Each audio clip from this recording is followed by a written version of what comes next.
Voilà, bonsoir à tous et à toutes. Bonsoir. Voilà, que la paix du Seigneur soit avec vous. Effectivement, comme l'a dit notre ami qui a introduit cette rencontre ce soir, le sujet que nous allons traiter n'est pas un sujet facile, surtout dans le contexte actuel. Bien sûr, pour nous, ce qui est important, c'est de l'aborder au travers de la Bible. Et il y a un point extrêmement important à comprendre dans le temps dans lequel nous vivons. Le problème est le suivant: est-ce que le retour d'Israël dans son pays, auquel on assiste depuis un peu plus d'un siècle maintenant, est quelque chose qui est un avatar de l'histoire parmi d'autres, ou bien est-ce qu'il a à voir avec les prophéties bibliques? Il est évident pour tout lecteur de la Bible que le thème d'Israël est au centre de la révélation biblique, notamment au travers de ce que l'on appelle l'Ancien Testament. Et cette présence d'Israël est aussi en relation avec des prophéties qui annonce l'exil et le retour d'Israël. Et le problème est de savoir si ce que nous vivons est l'accomplissement ou non de ces prophéties. Dans le monde chrétien, c'est un débat très chaud, et d'aucuns affirment et prétendent que les prophéties dites de l'Ancien Testament ne sont plus d'actualité pour deux raisons. La première, parce que ces prophéties du retour ont été accomplies après l'exil de Babylone, lorsque, sous la direction de Zorobabel, d'Ezra et de Néhémie, les Juifs sont revenus dans le pays promis. Et l'on affirme qu'il n'y a rien à attendre pour une époque ultérieure. La deuxième raison, c'est que l'on pense dans beaucoup de milieux chrétiens que le fait que le peuple d'Israël n'ait pas reçu le message chrétien, n'ait pas cru en Jésus, a rendu nulles et caduques toutes les promesses et toutes les prophéties qui avaient été faites au peuple d'Israël, et que ces promesses sont donc transférées maintenant à ce que l'on considère comme étant le nouvel Israël, à savoir l'Église. Pour ces deux raisons, et j'en ajouterai une troisième, le fait que l'État d'Israël moderne est né dans des convulsions, dans la violence, serait pour beaucoup la preuve que c'est une entreprise qui ne vient pas de Dieu. Alors, nous allons réfléchir sur ces trois points. Et le thème essentiel de notre réflexion ce soir sera celui-ci.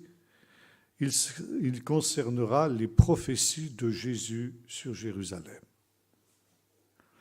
On ignore souvent que Jésus a aussi donné un certain nombre de prophéties sur le retour d'Israël au temps de la fin.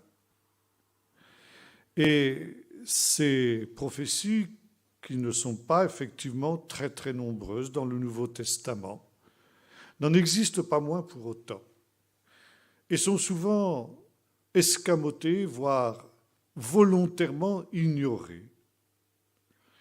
Et pourtant, ce sont des données extrêmement précises, nous allons le voir dans un instant, qui nous permettent de nous situer par rapport justement aux événements que nous vivons en ces temps-ci. Il y a en particulier dans les trois évangiles synoptiques, c'est-à-dire Matthieu, Marc et Luc, un thème qui est repris par ces trois évangélistes et que l'on appelle le grand discours de Jésus sur la fin des temps. On lui donne aussi le nom de discours apocalyptique de Jésus ou discours eschatologique. Tout ça, ça veut dire la même chose. Ça veut dire des enseignements de Jésus sur les temps de la fin. Il s'agit d'un discours, d'un grand discours que Jésus a prononcé à la demande de ses disciples sur le mont des Oliviers, ce qui n'est pas aussi anodin, parce que dans la tradition juive, le mont des Oliviers est la montagne des choses dernières. Ce grand discours de Jésus sur la fin des temps, nous en avons 3 versions dans les 3 évangiles synoptiques. La première, dans le chapitre 24 de l'évangile de Matthieu, la deuxième dans le chapitre 13 de l'évangile de Marc, et la troisième dans le chapitre 21 de l'évangile de Luc. Ces 3 versions du même discours se recoupent grosso modo. Il y a néanmoins, d'un évangile à l'autre, quelques petits détails qui varient. Ça veut dire que chaque évangéliste a gardé dans sa mémoire tel et tel aspect de ce que Jésus avait enseigné, tandis qu'un autre évangéliste a gardé dans sa mémoire d'autres détails que le premier a escamotés. De telle manière que si nous voulons avoir une vue assez complète de ce que Jésus a enseigné, il nous faut comparer ces 3 versions justement de ce même discours de Jésus. J'ai choisi de nous arrêter sur la version qu'en donne Luc, dans le chapitre 21, tout en ayant à l'esprit, comme nous allons le voir, les autres versions de ce même discours, c'est-à-dire celles que nous trouvons dans Matthieu et dans Marc. Mais l'évangile de Luc est le seul qui nous garde une prophétie essentielle de Jésus. Luc est le seul à nous avoir conservé ce que les exégètes appellent un logion, ça veut dire une parole de Jésus. Nous allons relire quelques versets de ce grand discours de Jésus. Donc, à partir du verset 5 de l'évangile de Luc, chapitre 21. Donc, Luc 21, verset 5. Il s'agit donc du dernier voyage de Jésus à Jérusalem, ce que l'on appelle dans la tradition chrétienne la semaine sainte. Et là, après que Jésus ait enseigné dans le temple, il retournait donc passer la nuit au mont des Oliviers. Et notre texte nous dit que comme il sortait du temple, certains disaient du temple qu'il était orné de belles pierres et d'objets apportés en offrande. Jésus dit, « Des jours viendront où de ce que vous voyez, il ne restera pas pierre sur pierre qui ne soit renversée. » Ils lui demandèrent, « Maître, quand donc cela arrivera-t-il? Et quel sera le signe annonçant ces événements ?» J'attire déjà votre attention ici sur le fait que dans ce texte, il est question du signe au singulier et non pas des signes. Quel sera le signe? Si nous comparons cette question des disciples à celle que nous reportent les 2 autres évangélistes, il y a une petite variante, il y a une petite différence. Luc nous dit ceci, « Quel sera le signe de ces événements, à savoir la prophétie que Jésus vient de prononcer sur la destruction du temple ?» Les autres évangélistes ajoutent à cette question 2 autres questions. Quel sera le signe de ces événements, de ton retour et de la fin du monde ? Par conséquent, ici, 3 questions en une. Le signe que la destruction du temple est proche. Deuxièmement, le signe de ton retour. Et troisièmement, le signe de la fin du monde. Et voilà la réponse de Jésus, verset 8. « Prenez garde d'être séduits, car beaucoup viendront en mon nom et diront « C'est moi et le temps est proche ». Ne les suivez pas. Quand vous entendrez parler de guerre et de désordre, ne soyez pas effrayés, car cela doit arriver premièrement, mais ce ne sera pas tout de suite la fin. Alors il leur dit, une nation s'élèvera contre une nation, un royaume contre un royaume. Il y aura de grands tremblements de terre, par endroits des pestes et des famines. Il y aura des pestes et des famines et des grands phénomènes terribles, des signes dans le ciel, etc. Je passe au verset 20 pour gagner quelques instants. Mais, verset 20, lorsque vous verrez Jérusalem investie par les armées, sachez alors que sa désolation est proche. Alors que ceux qui seront en Judée fuient dans les montagnes, que ceux qui seront au milieu de Jérusalem s'en retirent, que ceux qui seront dans les campagnes n'entrent pas dans la ville, car ce seront des jours de vengeance pour l'accomplissement de tout ce qui est écrit. Malheur aux femmes qui seront enceintes et à celles qui allaiteront dans ces jours-là, car il y aura une grande détresse dans le pays et de la colère contre ce peuple. Ils tomberont sous le tranchant de l'épée, ils seront menés captifs parmi toutes les nations, et Jérusalem sera foulée aux pieds par les nations jusqu'à ce que les temps des nations soient accomplis. Il y aura des signes dans le soleil, dans la lune et dans les étoiles, et sur la terre une angoisse des nations qui ne sauront que faire au bruit de la mer et des flots. Les hommes rendront l'âme de terreur dans l'attente de ce qui surviendra pour la terre, car les puissances des cieux seront ébranlées. Alors on verra le Fils de l'homme venir sur une nuée avec beaucoup de puissance et de gloire. Quand cela commencera d'arriver, redressez-vous et levez votre tête, parce que votre délivrance approche. Il leur dit une parabole, voyez le figuier et tous les arbres.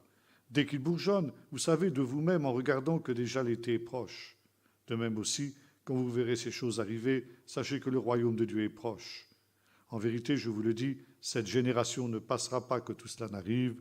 Le ciel et la terre passeront, mais mes paroles ne passeront pas. Quel sera le signe de ces événements, de ton retour et de la fin du monde? Et à cette question du signe au singulier, Jésus répond en deux parties qui sont souvent d'ailleurs très très mal comprises. Dans la première partie, celle qui va du verset 8 jusqu'au verset 18, 19, Jésus écarte ce qui pourrait être considéré comme des signes et qui en réalité n'en seront pas. Ça veut dire des bouleversements cosmiques, des bouleversements de la nature qui pourraient donner à penser que ces événements sont le signe d'une fin imminente. Des guerres, des bruits de guerre, des catastrophes naturelles, tremblements de terre, des famines, des pestes et même des persécutions. Et Jésus dit, quand vous verrez ces choses, ne soyez pas troublés. C'est-à-dire, ça ne sera pas les signes au sujet duquel vous m'avez questionné. Des phénomènes de ce genre, il y en a toujours eu dans l'histoire et il y en aura toujours, ça fait partie de la marche du monde. Ne soyez pas troublés, il faut que ces choses arrivent. Ce ne sera que le commencement des douleurs. Cette expression, commencement des douleurs, elle nous est difficilement compréhensible. Mais pour un juif de l'époque de Jésus, comme un juif moderne d'ailleurs, c'est quelque chose qui est très clair. Il y avait dans la tradition juive, il y a toujours cette idée que le monde messianique, la venue du Messie, n'est pas quelque chose qui s'accomplit d'une manière paisible, d'une manière harmonieuse, comme on l'a pensé dans un certain christianisme, à savoir que le monde allait aller de progrès en progrès d'une manière constante, allait connaître une marche ascendante jusqu'à devenir un monde nouveau, un monde parfait, un monde qui allait aller en s'améliorant. Les prophètes d'Israël ont annoncé exactement l'inverse. Et en étudiant les prophètes d'Israël, les sages sont arrivés à la conclusion que l'avènement du royaume de Dieu, le royaume messianique, ce royaume que Jésus prêchait, à la suite de Jean-Baptiste d'ailleurs, qui avait le même thème central de son message, le royaume de Dieu. Ce royaume de Dieu viendrait dans la douleur, dans des convulsions, dans des épreuves qui seraient semblables à un accouchement.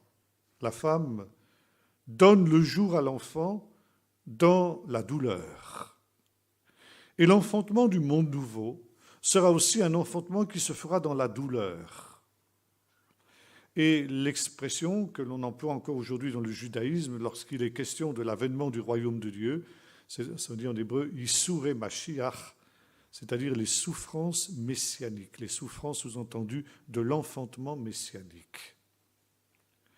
Cette expression « douleur de l'enfantement messianique » sont interprétées par les sages de deux manières. Douleur que le Messie doit lui-même subir pour que le royaume de Dieu puisse intervenir au milieu des hommes. Lorsque Jésus s'entretient notamment avec les disciples qu'elle est à Emmaüs, il reprend ce thème et c'est le sens qu'il donne à cette expression.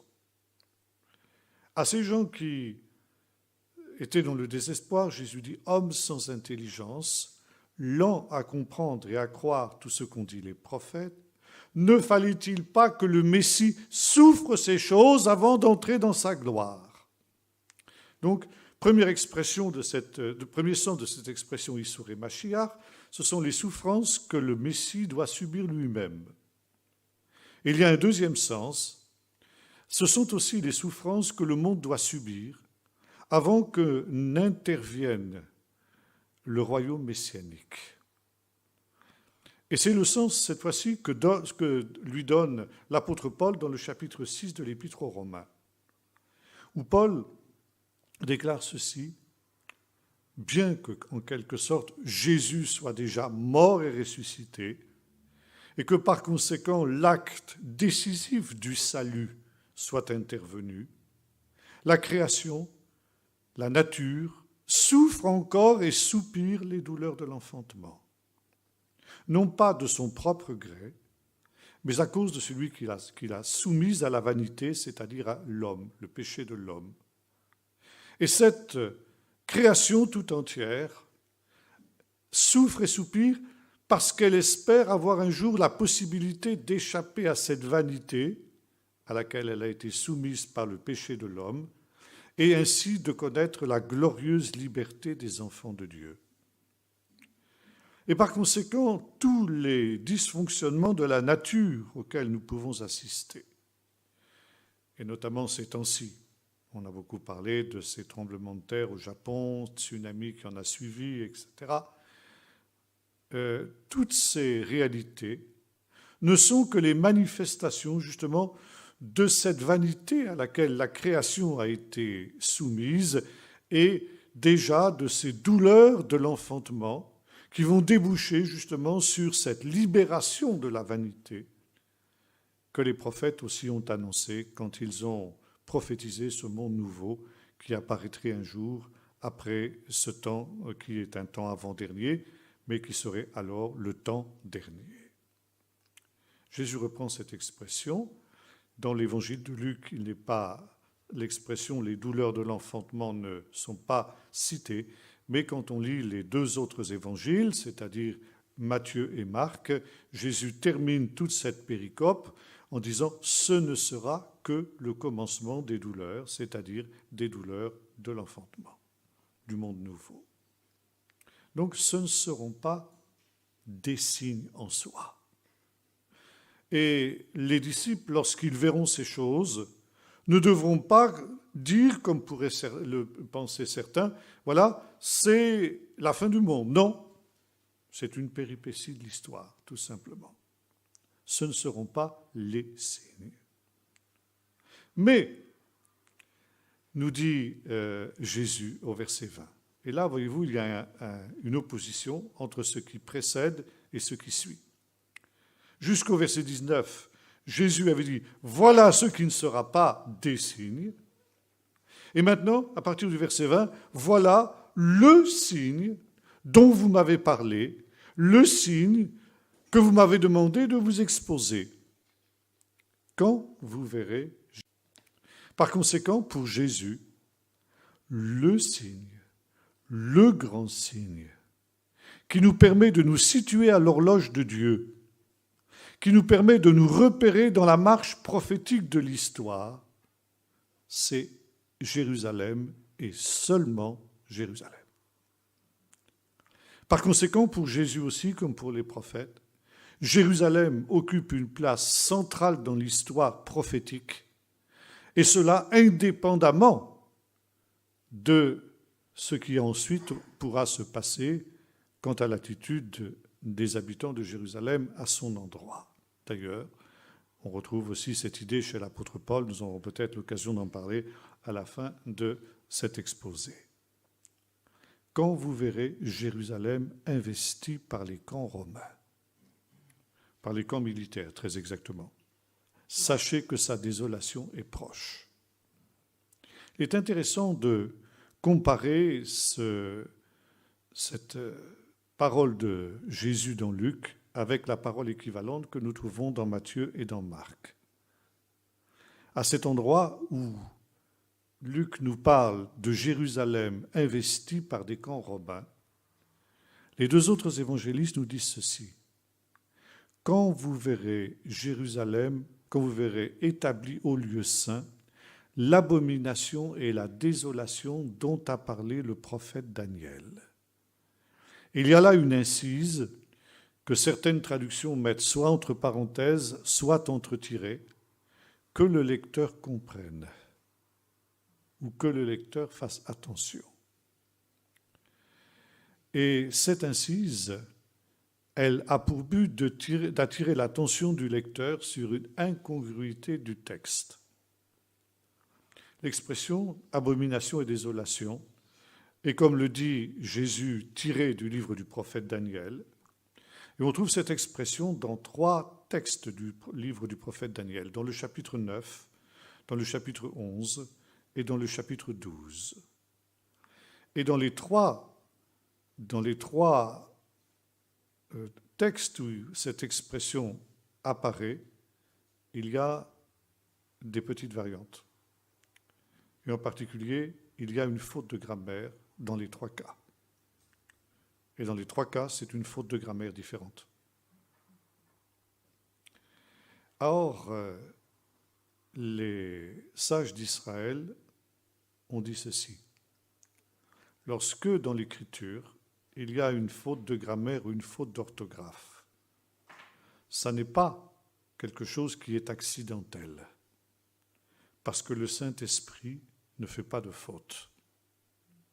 Mais quand il y a une faute qui apparaît sur le plan grammatical dans le texte biblique, c'est qu'il y a un mystère, un secret messianique qui est caché derrière ce texte et qui ne sera révélé qu'au temps de la fin.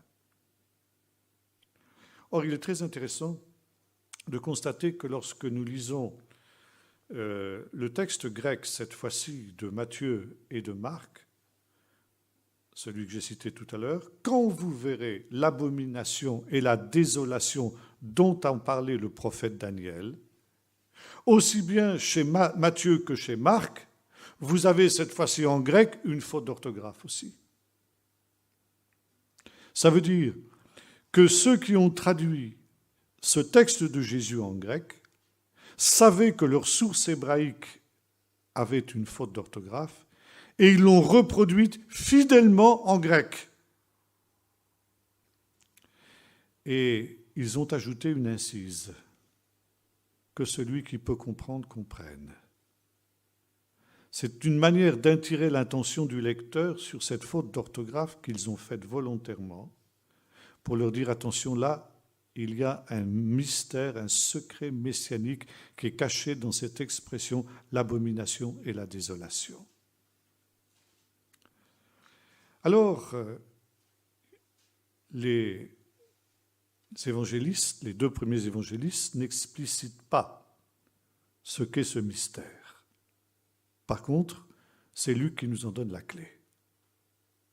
Cette abomination et la désolation dont a parlé le prophète Daniel, c'est quoi? Bon, c'est quelque chose qui souille. Shikutz en hébreu, shikutz, qu'on traduit par abomination. Excusez-moi, je vais être obligé d'être un petit peu cru. Ça veut dire littéralement une crotte, quelque chose qui souille. Donc quelque chose de véritablement abominable. Et il s'agit du lieu saint, du mont du Temple. Cet endroit où précisément on ne peut rien apporter d'impur.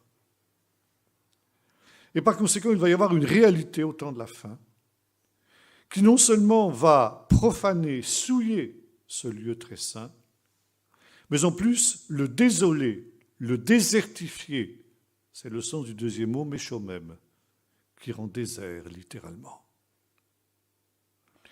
Et Luc nous explique ce qu'est justement cette abomination qui va rendre désert, cette souillure qui va rendre désert le mont du Temple.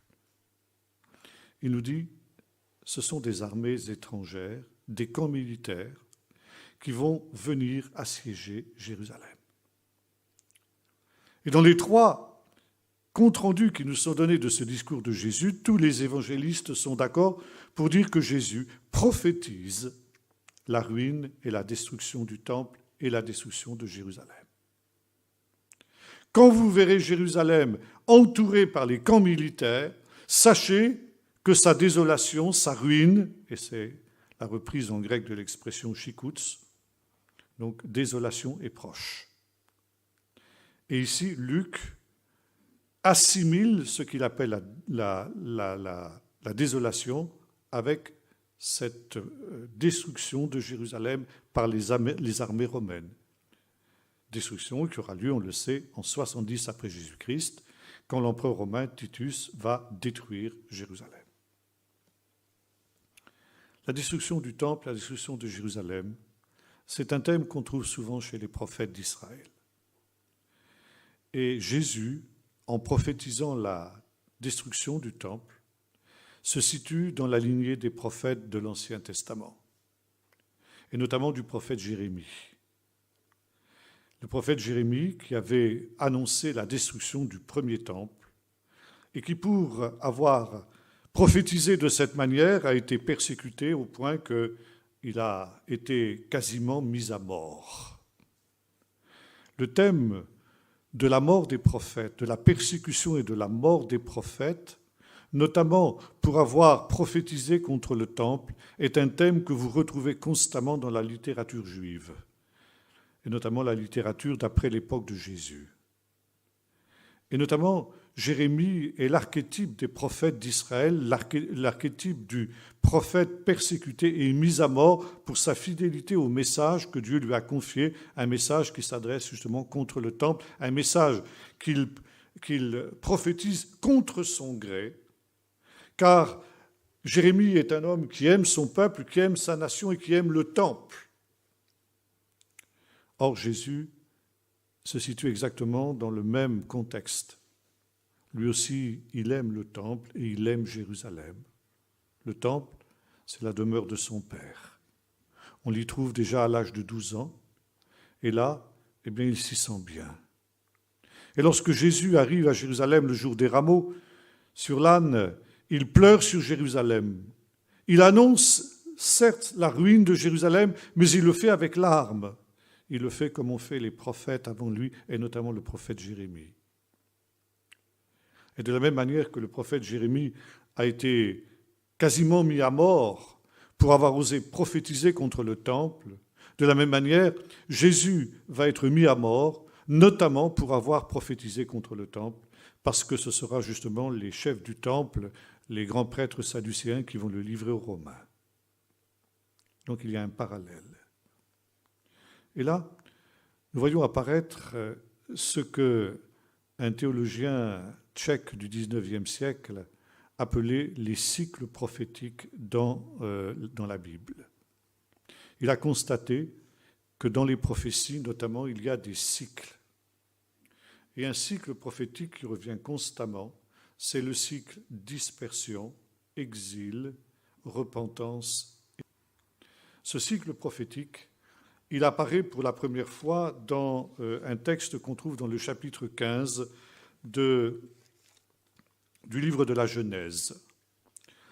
Un texte où il est question d'une alliance, de l'alliance que Dieu fait avec Abraham. Dieu qui promet à Abraham de donner le pays d'Israël à sa descendance pour toujours. Une promesse qui est tout simplement une promesse inconditionnelle. Et pour sceller le caractère inconditionnel et éternel de cette promesse, Dieu va employer un rite qui était quelque chose de courant à l'époque d'Abraham, mais qui évidemment pour nous est tout à fait étrange, je dirais même bizarre. Il ordonne à Abraham de prendre des animaux, de les couper par le milieu et de passer entre les animaux. Lui-même Dieu va passer entre les animaux sous la forme d'une colonne de nuée et de feu. Les textes de l'époque, notamment les textes légaux de Nouzi, nous disent que lorsque l'on accomplissait une transaction immobilière à l'époque d'Abraham, eh bien, les deux parties contractantes, après s'être mis d'accord sur les modalités de la vente, les modalités du contrat, passaient entre des animaux partagés, ce qui était une manière de signer un contrat, comme aujourd'hui on le fait quand on va chez un notaire, quand on s'est mis d'accord pour une transaction immobilière, on signe un contrat. C'était une manière de signer un contrat. Dieu donc s'engage solennellement vis-à-vis d'Abraham et de ses descendants, c'est-à-dire du peuple d'Israël, de donner ce pays à sa descendance pour toujours. Maintenant, au verset 13, il dit une chose intéressante. Il dit à Abraham, « Sache que tes descendants seront étrangers dans un pays qui ne leur appartiendra pas. Ils y seront humiliés pendant 400 ans. Quant au peuple qui vous opprime, moi, l'Éternel, je le juge. » Alors ici, nous sommes en plein paradoxe. Dieu vient de promettre à Abraham de lui donner ce pays à lui et à sa descendance pour toujours. Et ensuite, il lui dit, eh bien, ton peuple, avant de posséder ce pays, il va être esclave dans un pays étranger pendant 400 ans. Ça commence mal. Et on peut se demander, mais pourquoi l'histoire d'Israël commence-t-elle de cette manière? Qu'est-ce qu'a fait le peuple d'Israël à l'époque d'Abraham pour mériter un pareil châtiment? Parce que 400 ans d'exil, c'est pas rien. C'est considérable. Et ensuite, le Seigneur dit, « Quant au peuple qui vous opprime, moi, l'Éternel, je le juge. » Cette expression en hébreu, c'est ce que les grammairiens de l'hébreu biblique appellent un présent absolu. C'est une expression très rare qu'on trouve en tout et pour tout 5 fois dans la Bible. Et la première apparition de cette forme grammaticale, c'est ici dans notre texte. Et pour ces grammairiens de l'hébreu biblique, ce présent absolu signifie une loi spirituelle. Ça veut dire, chaque fois dans l'histoire que les mêmes conditions vont se reproduire, Dieu réagira de la même manière. Le peuple qui vous opprime, ce peuple-là, quel qu'il soit, dans votre histoire, ce peuple-là, je le juge. Ça veut dire, s'il y a dans votre histoire un peuple assez inconscient et assez audacieux pour se dresser contre vous, ce peuple-là, il aura affaire à moi. J'ai eu le privilège d'étudier le Nouveau Testament à Jérusalem, à l'université hébraïque, avec un professeur qui était juif orthodoxe. C'était un homme qui était originaire de Prague, et pendant la Deuxième Guerre mondiale, en 1942, ses parents avaient été raflés. Lui-même avait été sauvé de justesse parce qu'il avait été adopté, il avait été protégé par des chrétiens évangéliques que l'on appelle les frères moraves. Et alors qu'il se trouvait dans cette angoisse, alors que les armées d'Hitler volaient de victoire en victoire en 1942, il priait et il disait « Seigneur, est-ce que Hitler va réussir dans ses entreprises? Est-ce que véritablement il va exterminer notre peuple ?» Et il me disait « Un jour, j'ai lu ce texte en hébreu. Le peuple qui vous opprime, moi, l'Éternel, je le juge. » Et ce jour-là, il a dit « J'ai su qu'Hitler était perdu. » Ce qui a été. Ce peuple, je le juge.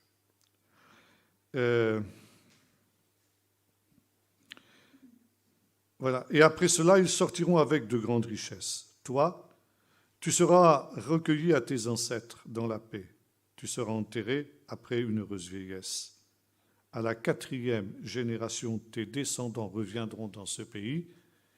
Alors, en hébreu, ça se dit Kilo Shalem Avonaimoriadena, car l'iniquité des Amoréens n'est pas arrivée à son comble, n'est pas arrivée à son paroxysme. On va y revenir dans un instant. Ici, nous voyons apparaître pour la première fois le cycle prophétique dont j'ai parlé tout à l'heure, exil, repentance et retour. Tes descendants seront captifs dans un pays étranger pendant 400 ans. Mais ce peuple qui vous opprime, moi je le juge, et après ce jugement, comme conséquence de ce jugement, tes descendants reviendront dans ce pays. Retour de l'exil. Vous trouvez ce cycle prophétique aussi à la fin du livre du Lévitique, où Moïse prophétise ce qui va arriver quand le peuple d'Israël va être rentré dans le pays promis, comment il va se corrompre, comment il va suivre les divinités étrangères, et comme conséquence de ces infidélités, Dieu va le disperser. Il ne précise pas d'ailleurs quel sera le pays dans lequel les descendants d'Israël seront dispersés. C'est une prophétie générale. Notamment, ça n'a rien à voir avec les îles de Babylone. Et le prophète ajoute, « Mais quand bien même tu serais dispersé au milieu, aux extrémités de la terre, de là le Seigneur se souviendra de toi, et il te fera grâce, et il te rassemblera dans ce pays. » L'exil n'est jamais le dernier mot de Dieu, c'est le mot avant-dernier. Après l'exil, il y a le retour. Donc, deuxième apparition du cycle prophétique dans le livre du Lévitique. Troisième apparition, à nouveau, dans le livre du Deutéronome, dans les mêmes conditions. Dans un cantique magnifique, qu'on appelle en tradition hébraïque, le cantique Haazinu, écoutez, Moïse annonce ce qui se passera quand le peuple d'Israël sera rentré dans le pays promis. Même scénario qu'en Lévitique, corruption du peuple d'Israël, idolâtrie, révolte contre Dieu, et par conséquent jugement de Dieu sous la forme de l'exil. Mais après cet exil, Dieu aussi fera grâce au peuple d'Israël, le ramènera dans son pays, circoncira son cœur, et ce sera l'établissement du royaume de Dieu. Vous retrouvez bien entendu ce cycle chez les prophètes, le premier d'entre eux, Amos, qui lui précisément, alors qu'il prophétisait, disons, au 8e siècle avant Jésus-Christ, à une époque où Babylone n'existait pas en tant que grande puissance en tout cas, n'a pas désigné l'endroit où le peuple d'Israël sera dispersé. Mais il a tout simplement prophétisé « Je vous disperserai au-delà du fleuve, c'est-à-dire au-delà de l'Euphrate ». Par conséquent, ici, nous sommes à nouveau dans un cycle prophétique qui ne concerne pas directement l'exil de Babylone. Après, d'autres prophètes, évidemment, vont être beaucoup plus précis, notamment Jérémie et Ézéchiel, qui, eux, vont désigner d'une manière précise l'endroit où aura lieu cet exil, c'est-à-dire justement la Babylonie. Et puis nous retrouvons aussi ce cycle chez les prophètes post-exiliques, notamment chez le prophète Zacharie, qui, on en conviendra, tout le monde est tout à fait d'accord pour reconnaître que ces trois prophètes, Agé, Zacharie et Malachi, sont des prophètes qui ont prophétisé après le retour de Babylone. Or, pourtant, ils annoncent à nouveau une dispersion du peuple d'Israël au temps de la fin et un retour.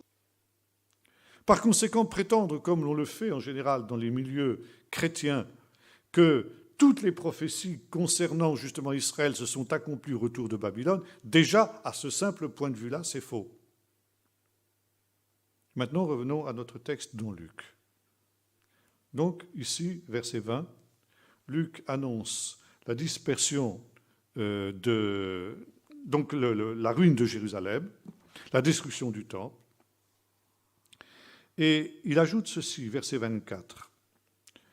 Comme je disais tout à l'heure, c'est le seul des évangélistes à nous avoir gardé cette parole de Jésus. il y aura une grande détresse dans le pays et de la colère contre ce peuple. Ils, donc les Juifs, les habitants de Jérusalem, tomberont sous le tranchant de l'épée. Ils seront menés captifs parmi toutes les nations, à nouveau thème de l'exil. Jésus annonce non seulement la ruine de Jérusalem comme ont fait les prophètes, mais il annonce également l'exil du peuple d'Israël comme l'ont fait ces mêmes prophètes. Et Jérusalem sera foulée aux pieds par les nations, c'est-à-dire c'est une expression qui est reprise du livre du prophète Daniel au chapitre 7, où nous voyons le quatrième empire, le quatrième royaume de Daniel qui était assimilé avec l'empire romain déjà à l'époque de Jésus, sous la forme d'une bête féroce, d'une bête épouvantable, qui a des ongles de fer avec lesquels elle foule le lieu saint. Donc Jérusalem sera foulée aux pieds par les nations. Jésus donc ici identifie l'ennemi eschatologique d'Israël avec cet empire romain qui avait déjà été annoncé par Daniel. Et Jérusalem sera foulée aux pieds par les nations jusqu'à ce que les temps des nations soient accomplis. Ça veut dire que cet exil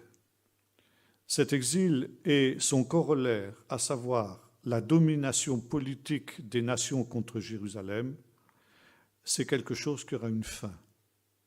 Un temps a été donné aux nations pour opprimer Israël et pour posséder la Terre sainte, exactement comme un temps avait été donné aux Amoréens dans le texte de Genèse 15 que nous avons lu tout à l'heure, pour posséder la Terre sainte et pour que les Égyptiens, pendant ce temps-là, oppriment le peuple d'Israël.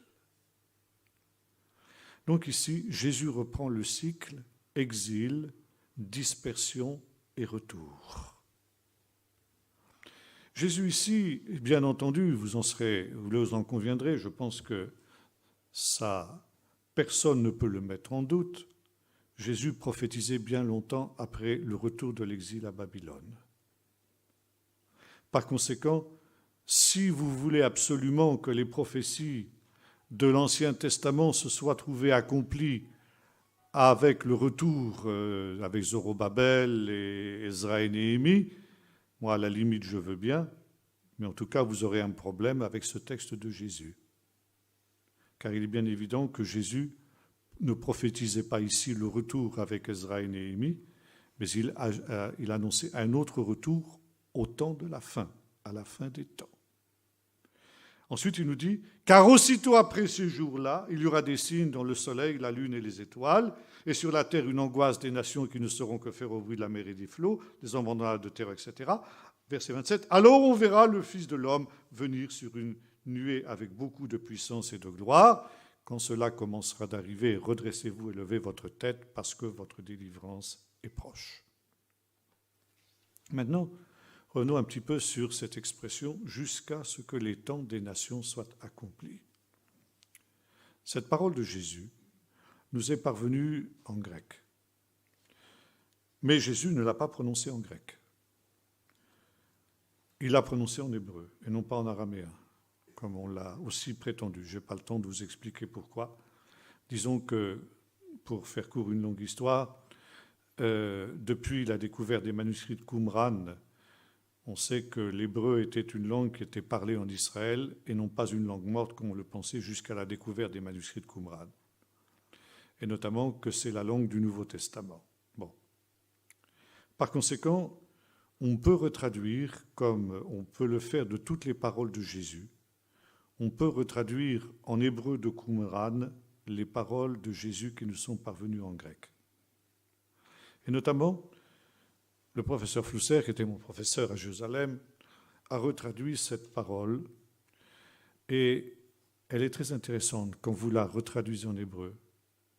Jérusalem sera foulée aux pieds par les nations, Adkish les mouitot agoyim. Et si vous comparez cette parole à celle que nous avons lue tout à l'heure dans le chapitre 15 du livre de la Genèse, où il est question des Amoréens, dont l'iniquité n'est pas arrivée à son comble. Tes descendants seront captifs dans une nation qui ne sera pas la leur, Ils y seront opprimés pendant 400 ans. Au bout de 400 ans, je jugerai cette nation, Kilo, Shalem, Avonei, Moriadena. C'est presque mot pour mot ce que Jésus a dit. Adki shlemu itot hagoyim. En hébreu, c'est exactement les mêmes mots et la même racine. Jusqu'à ce que les Amoréens aient mis le comble à leur péché. Vous avez un texte très intéressant qu'on trouve dans ce que l'Église romaine appelle les livres deutérocanoniques, le livre de Tobie. Et ce livre nous dit ceci: pour châtier les nations, le souverain maître du monde attend qu'elles aient mis le comble à leur péché. Et cette expression revient après toute une longue description du vieux Tobie, qui explique que nos frères qui sont dispersés en Babylonie seront rassemblés dans le pays promis. Bientôt, cet événement va avoir lieu, dit le vieux Tobie, et ceux qui reviendront de l'exil rebâtiront le temple d'une manière magnifique. Et cela se produira au temps où le Seigneur châtiera les nations, parce que le Seigneur, dans sa miséricorde, attend que les nations aient mis le comble à leurs péchés pour les châtier. Cette idée d'une patience de Dieu, c'est quelque chose que vous trouvez dans toute la Bible.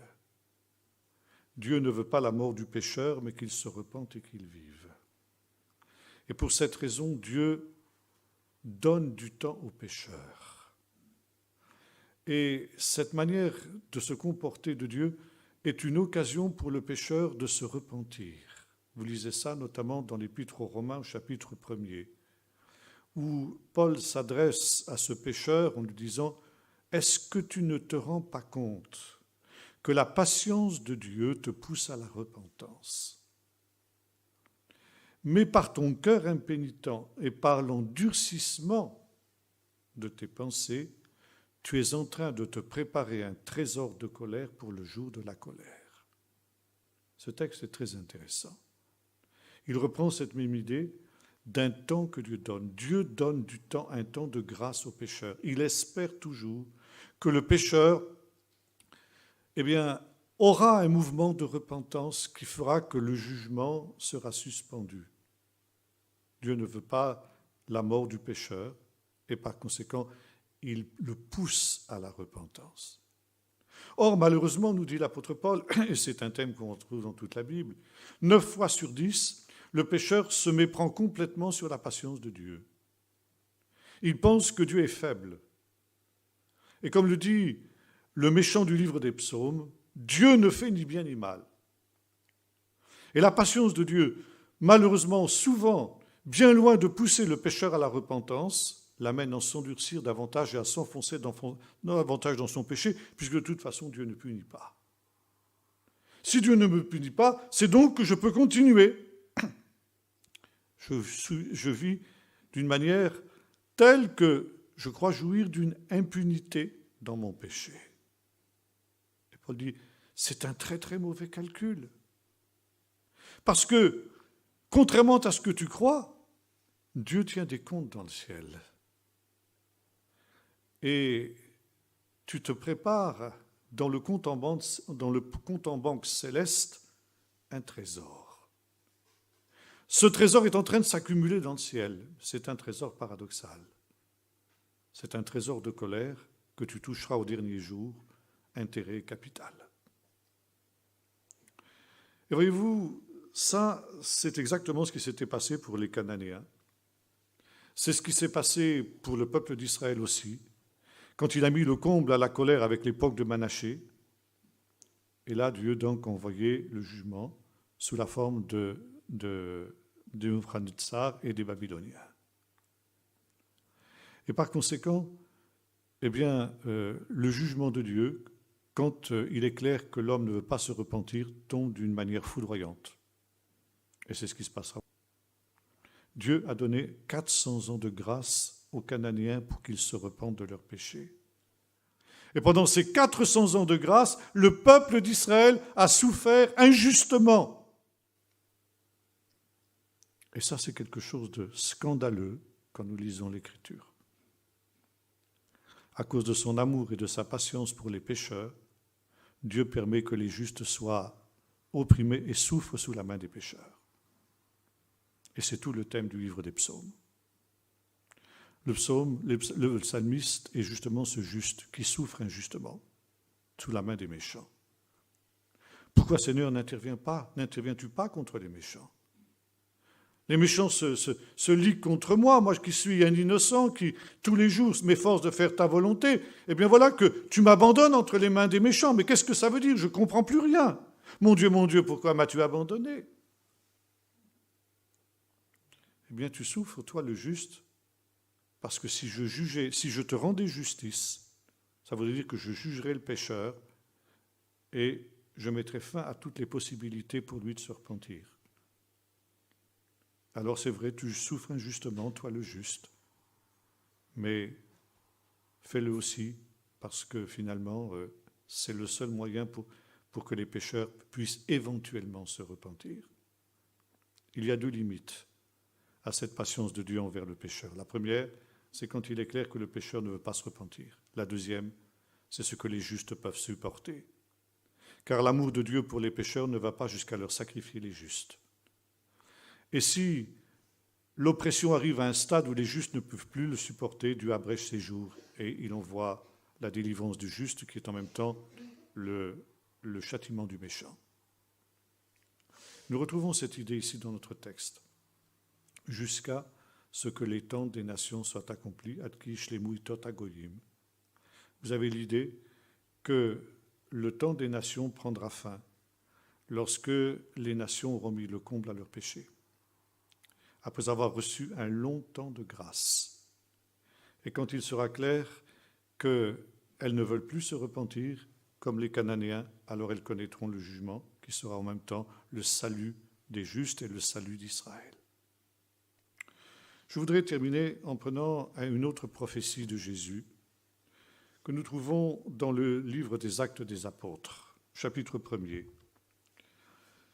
Verset 4, ce sont les derniers jours de Jésus avant son ascension. Comme il se trouvait avec eux, il leur recommanda de ne pas s'éloigner de Jérusalem, mais d'attendre la promesse du Père dont leur dit-il, vous m'avez entendu parler, car Jean a baptisé dans l'eau, mais vous, dans peu de jours, vous serez baptisés dans l'Esprit Saint.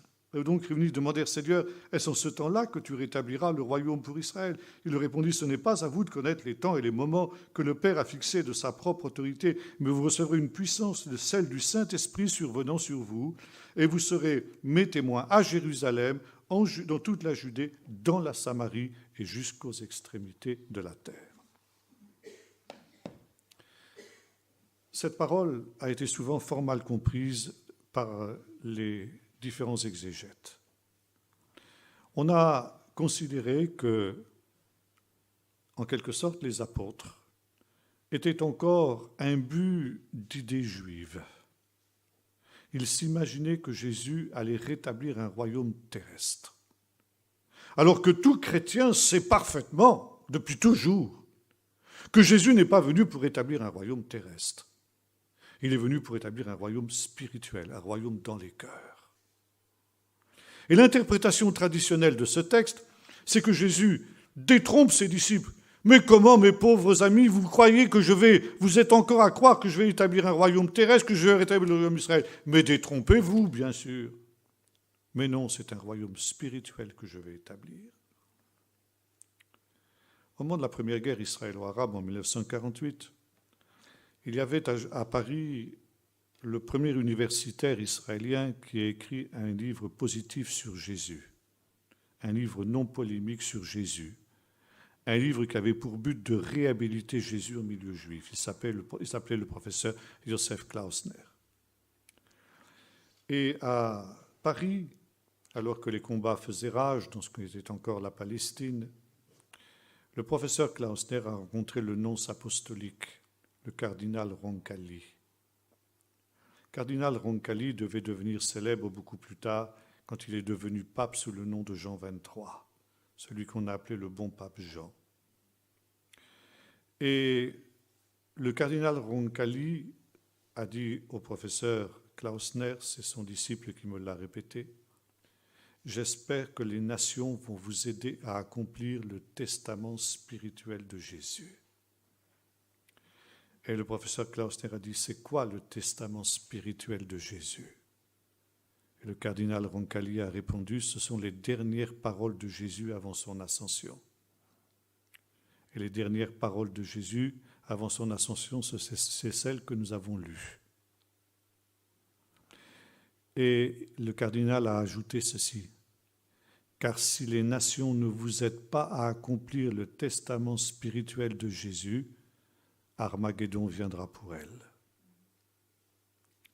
Il avait compris cette parole non pas comme l'ont compris les théologiens, mais ils l'ont compris, Jésus allait effectivement rétablir le royaume d'Israël. Et les nations chrétiennes en particulier, devaient intervenir pour que justement cette parole de Jésus, ce testament spirituel de Jésus, les dernières paroles d'un être humain sont parmi les plus importantes. On recueille les paroles d'un mourant, les ultimes paroles d'un mourant. Jésus n'est certes pas un mourant ici, mais ce sont ses dernières paroles sur la terre. Elles sont importantes. Jésus n'a pas dit qu'il ne rétablirait pas le royaume d'Israël. Il a même laissé entendre qu'il allait le faire. La question ne portait d'ailleurs pas sur le fait de savoir si Jésus allait le faire ou non, mais sur le quand. Est-ce en ce temps-là? Ça veut dire à la Pentecôte. Tu viens de nous parler du don du Saint-Esprit. Est-ce qu'à la Pentecôte, tu vas rétablir le royaume d'Israël? Je dis non, ce n'est pas à vous de connaître les temps et les moments. D'ailleurs, dit Jésus, ça ne va pas se faire comme ça du jour au lendemain. Car avant que le royaume d'Israël ne soit rétabli, il faudra que vous soyez mes témoins à Jérusalem, en Judée, jusqu'aux extrémités de la terre. Ça veut dire que ça ne va pas se faire en 15 jours. Atteindre les extrémités de la terre avec l'évangile, ça va prendre du temps. Vous retrouvez une parole semblable dans l'évangile de Matthieu, au chapitre 24, c'est-à-dire le texte parallèle à celui que nous avons lu dans Matthieu 21. Il faut d'abord que cette bonne nouvelle du royaume soit prêchée à toutes les nations, alors seulement viendra la fin. Ça veut dire que le royaume d'Israël ne pouvait être rassemblé qu'à partir du moment où les extrémités de la terre auraient été atteintes par l'évangile, ce qui est le cas aujourd'hui. Et par conséquent, quand prendrait fin ce temps de grâce, un temps de grâce où toutes les nations auront l'occasion d'entendre l'Évangile et par conséquent auront l'occasion de se repentir pendant ce temps de la patience de Dieu, temps au cours duquel le peuple d'Israël souffrira dispersé parmi toutes les nations. Alors, ici, nous avons une prophétie, des prophéties qui sont fondamentales pour comprendre notre temps. Parce que Jésus, ici, en quelques versets, en quelques mots, nous donne tout le déroulement de ce qui devait se passer depuis son temps jusqu'à la fin. Jésus annonce que, dans un premier temps, les Romains vont venir détruire Jérusalem, raser le temple et disperser le peuple élu. Que ce peuple élu sera dispersé parmi toutes les nations, ce qui n'était pas le cas à l'époque du retour de Babylone. Ça aussi, pour que le peuple d'Israël soit dispersé parmi toutes les nations, il faudra du temps. Et que, dans la deuxième prophétie, pendant ce temps où le peuple d'Israël serait dispersé parmi les nations, l'évangile serait prêché à toutes les nations, à commencer par Jérusalem. Et qu'au bout de ce temps-là, quand les nations ont remis le comble à leurs péchés, alors le peuple d'Israël reviendrait dans son pays. Et Jésus dit, aussitôt après ces jours-là, on verra le Fils de l'homme venir sur les nuées du ciel avec une grande puissance et une grande gloire. Quand vous verrez ces choses arriver, alors sachez que votre délivrance est proche. Voilà ce que Jésus a dit. Maintenant, chacun le reçoit ou ne le reçoit pas. Je sais que ça bouscule beaucoup d'idées reçues, notamment dans les milieux chrétiens. Mais c'est ce que Jésus a dit. Et je défie quiconque de me montrer que Jésus a dit autre chose que ce qu'il a dit là. Alors nous sommes confrontés maintenant devant une question très simple. ou bien nous acceptons les paroles de Jésus, et par conséquent, nous en tirons des conséquences pour notre propre vie, ou bien nous les rejetons au nom de nos a priori, théologiques ou autres, et à ce moment-là, eh bien, nous en répondons devant Dieu.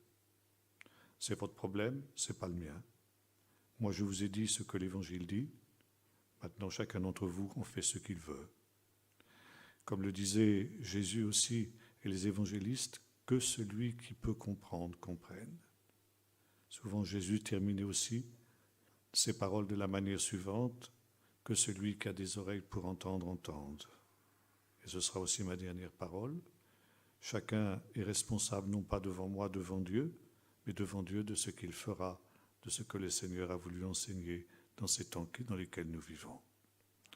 Voilà ce que je voulais vous dire ce soir.